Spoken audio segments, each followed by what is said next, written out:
ऐसे की तैसे कर लेगी। मैं ठाकुर हूँ मैं। ये जाति सूचक जो कह रही हैं, इन्होंने हमको मतलब पूछा, गाली दी। हम क्यों गाली देंगे? आप ठाकुर हो, बोल रही हैं मैं ठाकुर हूँ, तुम्हें ठोक दूंगी, ये भी बोला है। ठाकुर हूँ मत करना मेरे से। मैंने जातिवाद का कोई फंडा ही नहीं था। मुझे खुशी आप ठाकुर हैं, और ठाकुर और ब्राह्मण का वो मेल होता है कि हम कह नहीं सकते। लेकिन मैं भी एक चीज़ गर्व से कहता हूँ, मैं भी ब्राह्मण हूँ, और ब्राह्मण होना गलत नहीं है। क्या ब्राह्मण होना गलत है? या ब्राह्मण हूँ तो इसलिए मुझे जाति सूचक मुझे गाली दी गई? मैं ठाकुर हूँ, मैं तुम्हें ठोक दूंगी। तो ठाकुर हो तो मतलब वाकई में भाई ठोक दो। मेन मुद्दा यही है, जाति कौन सी? मैंने जाति पूछी ही नहीं। क्या ब्राह्मण होना पाप है? बस इतना। ब्राह्मण होना पाप है या ब्राह्मण जाति में पैदा होना पाप? उन्होंने बोला मैं ठाकुर हूँ, अब आप अपनी बात बोल रहे हैं कि मैं ब्राह्मण हूँ, तो क्या ये ठाकुर बनाम ब्राह्मण का मुद्दा बन जाएगा? आपको ऐसा लगता है? एक वीडियो, कुछ आरोप और सोशल मीडिया पर तीखी बहस। एचडीएफसी बैंक के वायरल हुए 45 सेकंड के वीडियो में मैं ठाकुर हूँ से शुरू हुई ये एक बड़ा विवाद अब सोशल मीडिया पर एक पब्लिक ट्रायल बन चुका है। उस वीडियो को बनाने वक्त जो लोग उस जगह मौजूद थे, जो कैमरे पे नहीं दिखाई दिए, हमारे साथ वो हैं, हम उनसे जानेंगे उस कैमरे के पीछे की कहानी क्या थी, उनका पक्ष क्या है। तो हमारे साथ हैं ऋतु त्रिपाठी जी। तो सबसे पहले ये बताइए, आप बैंक क्यों गए थे वहाँ? नमस्कार। पहली चीज़ तो मैं बैंक में डेली जाती थी। मैं 5 साल से वहाँ पर जॉब कर रही हूँ एचडीएफसी बैंक में। वहाँ पर पनकी 2 ब्रांच में मैं कैशियर थी, और उस दिन जिस दिन की ये वारदात है, मैं 6 जनवरी को वहाँ पर रिज़ाइन देने के लिए गई थी। रिज़ाइन की वजह मेरा वहाँ पर लगातार जो शोषण था, मुझे टॉर्चर किया जाना था, ये था। इसलिए मैं वहाँ पर रिज़ाइन देने के लिए गई थी। वहाँ पर 31 दिसंबर की वारदात है। 31 दिसंबर 2024 में मुझे रात में 11 बजे वहाँ से छोड़ा गया, जबकि पूरे बैंक में सारे स्टाफ को ये बात पता थी कि मेरे 8 महीने की बच्ची मेरे हस्बैंड के साथ में अकेली है, वो अकेले उसको नहीं संभाल पाएंगे। फिर भी मुझे वहाँ पर रोका गया, रात में 11 बजे वहाँ से फ्री किया गया, जबकि कोई काम नहीं था। उस दिन से चीज़ शुरू हुई। मुझे लगातार शारीरिक शोषण करने का कोशिश किया जाता था। जो हमारे ब्रांच मैनेजर है, वो मुझे गलती निगाहों से देखते थे, क्योंकि मैंने कई बार देखा, जब वो मुझे अपने कैबिन में बुलाते थे, जैसे घूरते थे, वो अलग से जो चाहते थे मैं वो नहीं कर सकती थी, और आस्था मैडम वो कर रही हैं। इसलिए वो बैंक उनके साथ खड़ा है। इसलिए वो सीनियर्स जो हैं वहाँ के, उन्होंने इतनी गालियों के बावजूद भी उसको रोकने के बजाय वो मुझको बोल रहे हैं कि बेटा तुम देखना, यहीं के एम्प्लॉयज़ तुम्हारे काम आएंगे। शायद ऐसे एम्प्लॉयज़ उन लोगों के काम आ सकते हैं, मेरे काम नहीं आएंगे। आस्था सिंह का आरोप है कि आपने सबसे पहले उनसे जाति पूछी, जिसके एवज में, जिसके बदले उन्होंने वो बात बोली। अगर वो ऐसा कह रही हैं, कहीं ऐसा सुनाई दे रहा है, किसी वीडियो में ऐसा आ रहा है, तो प्लीज़ मुझे भी बताइए। जहाँ तक मेरी याददाश्त है, जहाँ तक मुझे याद है, ऐसा कोई भी सीन नहीं था। मेरे हस्बैंड ने आस्था सिंह से डायरेक्ट बात भी नहीं की थी। जब उन्होंने अपनी तरफ से शुरू किया है, मेरे हस्बैंड ने अपनी बहन से पूछा कि क्या बात हो गई थी। क्या कोई भाई अपने बहन से नहीं पूछ सकता? या उस एम्प्लॉय से, शिवम को, भाई क्या बात हुई थी, कुछ मुझे बताओगे? ये बोलना क्या गलत है? इसके जवाब में आस्था सिंह का जवाब आता है, बोल मैंने बोला था, तू क्या कर लेगा। तो आपका ये कहना है कि आपने धमकी नहीं दी थी, क्योंकि उस वीडियो में आपकी आवाज़ नहीं सुनाई दे रही है। बिल्कुल भी नहीं। मेरी आवाज़ वहाँ पर है, और मैं कितना स्लो बोल रही हूँ, मेरी नंद कितना स्लो बोल रही है, सबके सामने है। और जो उनके भाई, मान लीजिए ये कैमरा जहाँ से था, इधर से सिर्फ उनकी फ़ोटो आई है, हम लोग की फ़ोटोज़ नहीं आई, मेरी फ़ोटो आई है। लेकिन अगर ये चीज़ उनके सीसीटीवी में है, वहाँ से भी निकाली, उसमें भी समझ में आ जाए कि किसी आवाज़ कितना तेज है, कौन कितना हिंसात्मक हो रहा है, कौन किस तरीके की अभद्र भाषा का प्रयोग कर रहा है, वो सब कुछ वहाँ सामने आ जाएगा। और ये सबके सामने है भी। उनको अगर ये डाउट है कि उन्होंने कुछ बहुत अच्छा बोला है हमको और हमने कुछ बहुत गलत बोल दिया उनको, तो बोलिए, वो दिखाएं हमें इसका सबूत, हमारे पास है। वो वीडियो बना कौन रहा था? आप लोगों के साथ कौन कौन था? कितने लोग थे? वीडियो तो कई लोगों ने बनाई वहाँ पर, मुझे क्या पता वहाँ से किसने निकाल दिया, किसने क्या कर दिया। आपकी साइड से किसी ने नहीं बनाया वो वीडियो? मेरी तरफ से वीडियो नहीं बनाया। मेरे पास आया था। अच्छा। मेरे पास वीडियो आया था, बना उन्हीं कर्मचारियों ने, किसी न किसी ने बनाया। मेरे पास आया था वो वीडियो, तो मैंने देखा, मैंने कहा मैं गलत नहीं हूँ, ये मुझे साबित हो गया। जब वो गाली बक नहीं है, तो बनी सी बात है, आपको मेरी आवाज़ तो नहीं सुनाई दे रही है। मैंने सिर्फ ना, सुनो, देखो भाई अकड़ कितनी दिखा रही है। उन्हीं के एम्प्लॉय से बोला मैंने, ये चीज़ मैंने बोली, अकड़ कितनी की दिखा रही। इतने बड़े हेड दीपक अग्रवाल जी बैठे हुए हैं वहाँ पे, उनके सामने इतनी बदतमीजी हो रही है, वो भाई साहब चूँ तक नहीं कर रहे, बाहर तक नहीं आ रहे। इतना बड़ा मामला होता ही ना। ये जाति सूचक जो कह रही हैं, इन्होंने हमको मतलब पूछा, गाली दी। हम क्यों गाली देंगे? आप ठाकुर हो, बोल रही हैं मैं ठाकुर हूँ, तुम्हें ठोक दूंगी, ये भी बोला है। अरे उस दिन से तो खुद मैं डिप्रेशन में चला गया था 3-4 दिन की, मतलब ठाकुर है, एक लड़की मुझे ठोक देगी। मैंने ऐसा किया क्या? सिर्फ मेरा अपराध ये था कि अपनी बहन से पूछना कि क्या हुआ। क्या होने पे सुबह से बेइज्जती करना लाजमी है आपका, किसी भी लेडीज़ का। आप भी लेडीज़ हो, वो भी लेडीज़ हैं। और अगर उसका आके भाई अगर अपनी बहन से पूछ रहा है, अगर आपका ही भाई आपके साथ अगर ऐसी घटना होती और आपका ही भाई अगर आपसे ऐसे पूछता आके और कोई लड़की अगर ऐसे बोलती, तो आपका भाई क्या करता? बस इतना। और दूसरी चीज़ ये कि मैं क्यों पूछूंगा जाति? मैंने जातिवाद का कोई फंडा ही नहीं था मेरा तो ये था कि जब इनको टिप्पणी हुई, अभद्र टिप्पणी होने लगी, तब मैं वहाँ पहुँचा शाम को 4 बजे। कोई एम्प्लॉय 9 बजे जा रहा है अपना इस्तीफा देने, आप उसको 12-1 बजे तक बता रहे हो हम छोड़ देंगे, ठीक है, 12-1 बजे तक छूट जाएगी। 3 से 4 बज रहा है, उसकी बेटी अकेले 1.5 साल की, और आप उसे छोड़ नहीं ना, उसे बैठा ले हो, थोड़ा सा ये काम, थोड़ा सा ये, क्यों? ये भी रीज़न है। और दूसरी चीज़, आस्था जी का बोलने का कोई मतलब ही नहीं था हमसे। और मेरी तो, मैं इनका पति हूँ, ये मेरी पत्नी है, मैं इनको लेने गया था, ना कि आस्था सिंह से मुझे कोई मतलब नहीं था। उन्होंने इस वजह से बोला होगा क्योंकि सुमित मैनेजर और दीपक अग्रवाल भी उनके साथ मिले हुए थे। कई दिनों से इनसे बदतमीजी से बातें, इनको घूरना, ये सब बताती थी। मैं खुद कहता था कोई नहीं, सब कैमरे में रिकॉर्ड हो। जब इन्होंने बताया कि कैबिन में हो रहा है, इन्होंने 4 जनवरी को मुझे बताया कैबिन में इन्होंने बदतमीजी करी, कुछ भी करी हो, जो भी हो, मैं ये नहीं कह रहा हूँ। दूसरी चीज़ ये कि तब मैंने इनको 6 जनवरी को बताया कि आप रिजाइन दे दीजिए, आप घर में रहिए, समय और हालात सही नहीं है, बस इतना। और आप ठाकुर हैं, ठीक है, आप ठाकुर हैं, मुझे खुशी, आप ठाकुर हैं। और ठाकुर और ब्राह्मण का वो मेल होता है कि हम कह नहीं सकते। लेकिन मैं भी एक चीज़ गर्व से कहता हूँ, मैं भी ब्राह्मण हूँ, और ब्राह्मण होना गलत नहीं है। मैं कह रहा हूँ ब्राह्मण होना गलत नहीं है, और नहीं है। माननीय आदित्यनाथ योगीनाथ मुख्यमंत्री जी से सिर्फ कहूँगा, क्या ब्राह्मण होना गलत है? या ब्राह्मण हूँ तो इसलिए मुझे जाति सूचक मुझे गाली दी गई। मैं ठाकुर हूँ, मैं तुम्हें ठोक दूंगी, तो ठाकुर हो तो मतलब वाकई में भाई ठोक दो, ब्राह्मण है काहे की, इतना ही कहूँगा भैया।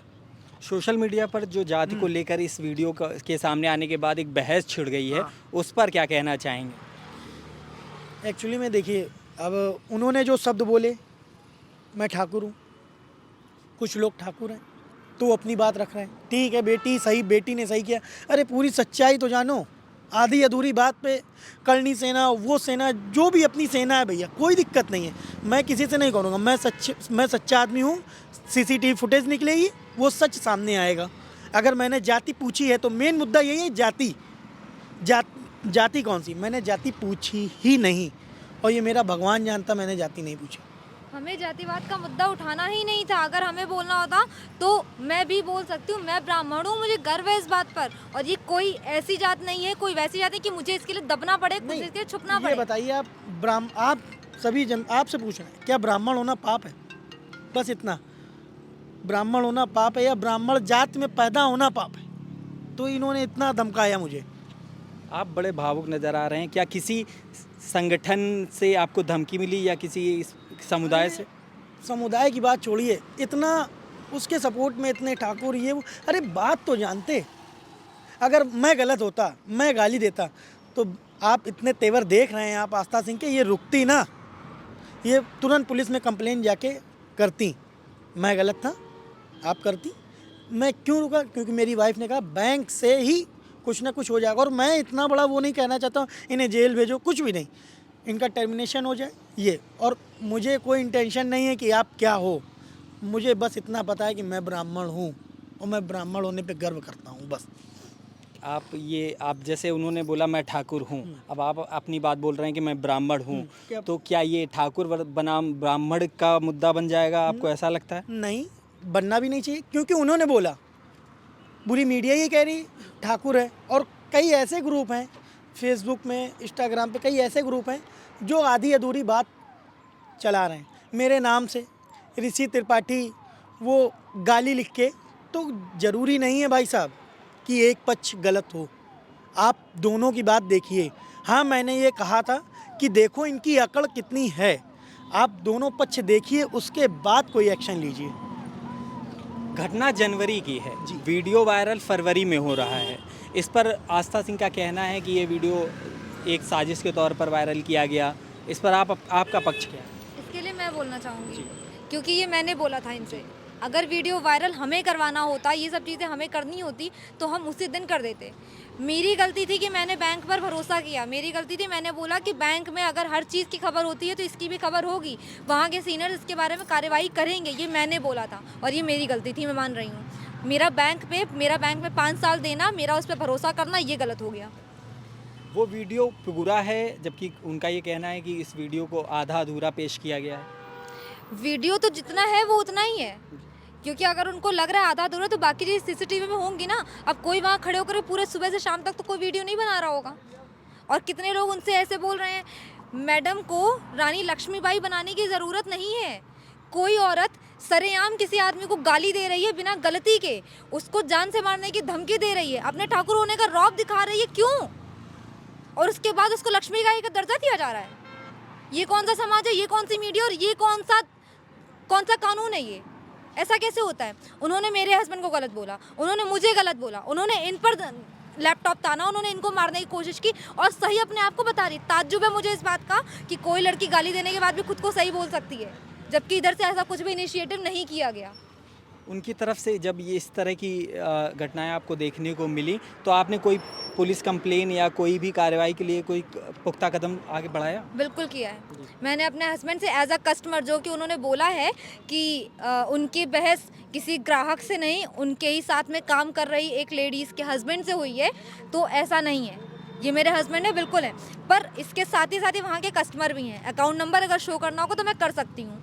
यहाँ पर मैंने एज अ कस्टमर इनकी कंप्लेन कराई, क्योंकि वहाँ पर सिर्फ मेरे हस्बैंड की नहीं, उस बैंक के कस्टमर की भी इंसल्ट की गई है और किसी कस्टमर को जान से मारने की धमकी देना गलत है, ये क्राइम है। अगर इनके एम्प्लॉय ना होते HDFC बैंक के, बैंक का अभी तक कोई पक्ष सामने आया? कोई पक्ष सामने बैंक नहीं की आया। तरफ से कोई कॉल नहीं, कोई 1 महीना हो गया भैया। अगर आती तो ये जिसने बनाया था वो मुझे बेचता ही नहीं। दूसरी चीज़ ये ना, एक चीटी जहाँ पे हिल जाए वहाँ इतना बड़ा बवाल हो जाए और बैंक कुछ नहीं, तो इसका मतलब मामला दबाया गया है, कोई बेवकूफ़ नहीं। मैं कैशियर थी वहाँ पर। अगर कभी वहाँ पर जब बैंकिंग आवर्स नहीं होते हैं, अगर उस टाइम कोई एक चूहा भी रेंगता था, मेरे पास कॉल आती थी मुंबई से कि मैडम क्या बात है, वहाँ बैंक में सब ठीक है?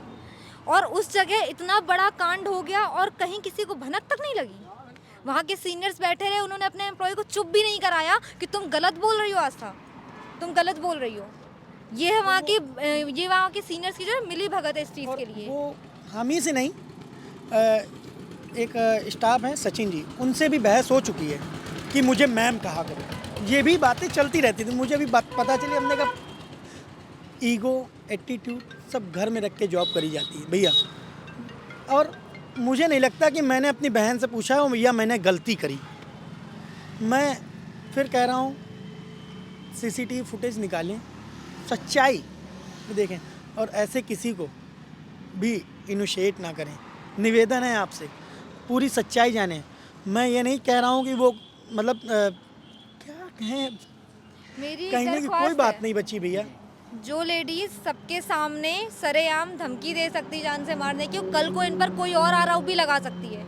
जो चीज़ें कैमरे में रिकॉर्ड है वो उसके लिए सरासर झूठ बोल रही है कि उन्होंने जाति पूछी। मैं जानती हूँ झूठ है, ये वो भी जानती है कि झूठ है, उसके बाद भी वो इस तरीके के आरोप लगा रही हैं। तो वो बाहर के लिए भी आरोप लगा सकते हैं और अगर ऐसा किया तो ये अच्छा नहीं होगा। अरे हमारी वाइफ 5 साल से जॉब कर रही हैं। आप जहाँ जहाँ जिस शाखा में जॉब किया है, आप इनके बारे में अगर कहीं भी पता करेंगे तो अगर कोई इन्हें हड़का भी देता है तो ये रोने लगती हैं। और बैंक मैनेजर ने ऐसी ऐसी हरकतें करी हैं कि मैं जिससे आपको नहीं बता सकता। वो बैंक मैनेजर इतना गंदा था कि जो लेडीज़ को 11 बजे तक रोक ले ज़बरदस्ती। काम 6:30 बजे की गाइडलाइन है हर बैंक की कि आप छुट्टी हो गई। मेरी वाइफ को हर समय 9 बजे छोड़ा जाता था। इस बात की एक नहीं 2 बार मैंने सुमित से और एक बार मैंने दीपक से शिकायत करी है, दीपक अग्रवाल से। और इन्होंने कहा है वो लेट हो जाता है तो क्या करें, ये ऑफिशियल है, आप यहाँ मत आया करिए। क्या एक पति अपनी पत्नी को लेने नहीं जाएगा? आपका इंटेंशन क्या था? और इसी बात पे सब पूरा एक दिन पहले पूरी प्लानिंग इन लोगों ने करी। 3 बजे तक इन्हें रोका गया और उसके बाद मेरे साथ बदतमीजी करने का पूरी प्लानिंग थी। इसका मेन इंटेंशन था। मुझे ये चीज़ बहुत बाद में समझ में आई। इसी बात पे आस्था सिंह का ये कहना है कि आप मीडिया से जुड़ाव बताकर दबाव बना रहे थे। सुनिए, मैंने ये बात कही थी, अगर ये चीज़ मीडिया में पता चल गई तो आपका क्या होगा? कोई भी व्यक्ति होगा। हम भी जनता कानपुर में रहते हैं, हमारे भी कई मित्र हैं। और अपने भाई हैं, लेकिन मैंने ये नहीं कहा कि मैं ये हूँ मैं वो, लेकिन अगर ये चीज़ें मीडिया में आ गई, वही चीज़ हुई, मीडिया में आई, आपकी बेइज्जती हुई, आपने गलती करी थी तो इसका आपको परिणाम भरना पड़ा। मैं गलत नहीं हूँ। और दूसरी चीज़ ये है कि ब्राह्मण हूँ, इस बात पे मुझे गर्व भी है और डर भी है कहीं मुझे फंसा ना दिया जाए, और कहीं ये मुझे अभी तो जाति सूचक लगा रही हैं, और आप भी देखते हो कितने फर्जी केस हो रहे हैं। लड़के वैसे भी डरे सहमे हैं, और सिर्फ ये विक्टिम कार्ड खेल रही है लड़की होने का।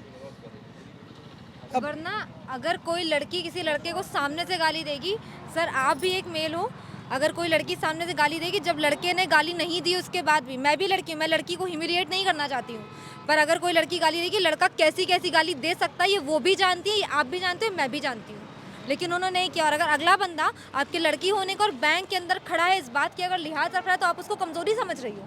क्या ब्राह्मण होकर के शरीफ लड़के काम करना सही नहीं है? मेरा काम करना सही नहीं था। वीडियो वायरल होने के बाद से लगातार जो कमेंट्स और गालियाँ सोशल मीडिया पर दी जा रही हैं, उनका ये कहना है कि वो, तो आपकी नज़र में वो जायज़ है या गलत है?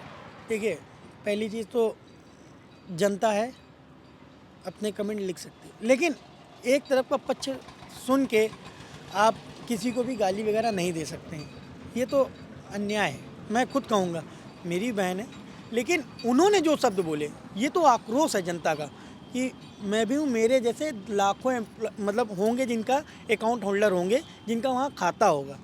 तो आज मेरे साथ हुआ है, कल किसी और के साथ हो सकता है, और शायद हुआ हो, मैंने इस बात को उठाया तो मैं गलत हूँ। आपकी तरफ से आपका पक्ष समझने वाले या आपके समर्थक कह सकते हैं, वो समर्थक जो उन्हें कुछ जो भी शब्द बोल रहे हैं, उनसे आप कोई शांति की अपील करना चाहेंगे? मैंने तो पहले भी यही, मैंने अपने किसी भी मित्र यार को ये नहीं कहा कि मेरा पक्ष चलाओ। मैं सही हूँ, सीसीटीवी फुटेज आएगी, जनता में जाएगी और मीडिया द्वारा जाएगी, वो सबको पता चल जाएगा कौन गलत है कौन नहीं। बंदा आधा घंटा आपकी गाली सुनता है, उसके बाद ये भी ना कहे आप इतनी अकड़ हो, देखो आप कितनी अकड़ है, वो भी लड़का होगा, वो खुद कहेगा। अब ये कहने मैं तेरे अंदर से मैं इस पर निशब्द हूँ, मैं कुछ नहीं बोलूँगा। जो है वो वीडियो आप खुद देख रहे हैं, 43 सेकंड की है, और उसमें उन्होंने क्या बेइज्जती करी है हमारी। मैं डिप्रेशन में था एक हफ्ते, ये बहुत परेशान रहे हैं, उस बीच बहुत परेशान रहे। मतलब मैं खुद सोच रही थी कि मेरा बैंक में काम करना ही गलत था, ये इतना परेशान हो गए इस चीज़ के लिए। मतलब इंसान बाहर काम करता है इसलिए तो नहीं कि उसकी फैमिली को दिक्कत हो जाए, इसलिए तो नहीं करता है। और मेरा आस्था मैडम से भी एक सवाल है, उन्होंने वहाँ पर किस तरीके से गाली दी है ये वो जानती है, उसके बाद भी खुद को सही कैसे कह सकती हैं। अगर उनकी जगह मैं होती शायद मैं नहीं कर पाती। इसमें सबकी मिली भगत है, दीपक अग्रवाल, सुमित सिंह, इतने बड़े तो लोग हैं। उसके बाद इन्हें तो आस्था सिंह को तो मोहरा बनाया गया है, क्योंकि लेडीज़ हैं। मैं पहुंच गया, बस मेरी गलती ये है कि मैं पहुंच गया। मुझे भी कहीं जाना था तो मैं उधर ही से ही निकल रहा था। जिन्होंने कहा ऐसी सी बात है, जब मेरे साथ बदतमीजी हो रही है क्या आप नहीं आओगे? हमने कहा मैं आऊँगा। ऐसा कौन सा पति है जिसकी पत्नी के साथ बदतमीजी की जाए वो नहीं खड़ा होगा? आप इसका जवाब मुझे ज़रूर दीजिएगा। आस्था सिंह का कहना है कि वो सही है, आपका पक्ष गलत है। मैं सिर्फ एक सवाल आपसे और पूछना चाहूँगा कि अगर आपका पक्ष गलत साबित होते हैं, आप गलत साबित होते हैं, तो क्या आप सार्वजनिक तौर पे माफ़ी मांगेंगे? हाँ, अगर मैं गलत हूँ मैं सार्वजनिक तौर पे माफ़ी मांगूंगा। और बहन समझ के, मैं ब्राह्मण हूँ, कोई दिक्कत नहीं, मैं उस ठाकुराइन जी के पैर छूऊंगा, मैं खुद झुकूंगा। अगर मैं गलत हुआ तो मेरे मुँह से अगर एक गाली निकली तो मैंने उस टाइम गाली नहीं दी थी, मैं पैर छू के माफ़ी मांगूंगा, दीदी गलती हो गई बस। और सही गलत का फैसला सिर्फ रिकॉर्डिंग कर सकती है सीसीटीवी, हम आप नहीं कर सकते। मैं जानती हूँ क्या सच है, वो भी जानती हैं कि क्या सच है क्या झूठ है। कहने को कोई कुछ भी कह दे, कहने को वो कह सकती कि इन्होंने वहाँ पर कुछ भी कहा है, कुछ भी किया, इसका मतलब ये नहीं कि वो सच हो जाएगा। जो वीडियो में दिख रहा है वो भी सच है, कुछ भी झूठ नहीं है। और जो लड़की इस तरीके से बोल सकती है, कभी भी कुछ भी बोल सकती है। तो बस मेरी एक रिक्वेस्ट है सभी से। हाँ, अगर गाली वाले कमेंट्स की बात की मैं उसके ज़रूर बोलूँगी, जैसे गाली देना वो मैडम का गलत था, वैसे गाली देना सबका गलत है। प्लीज़ गाली मत दीजिए, ये सही नहीं है। हाँ, रही बात इसकी कि किसको क्या है, तो कानून न्याय करेगा और न्याय करना चाहिए। ये मेरी अपील है योगी आदित्यनाथ जी से। वो मुख्यमंत्री हैं, मेरे पिता समान है, प्लीज़ मुझे भी न्याय चाहिए। आपने सुना कि इनका पक्ष क्या है। हमारा मकसद किसी को दोषी ठहराना नहीं है, बल्कि सच सामने लाना है, क्योंकि सोशल मीडिया पर किया गया फैसला कानून का फैसला नहीं होता है। मैं ऋषभ दीक्षित, कैमरा पर्सन चंद्रशेखर के साथ, मंच के लिए।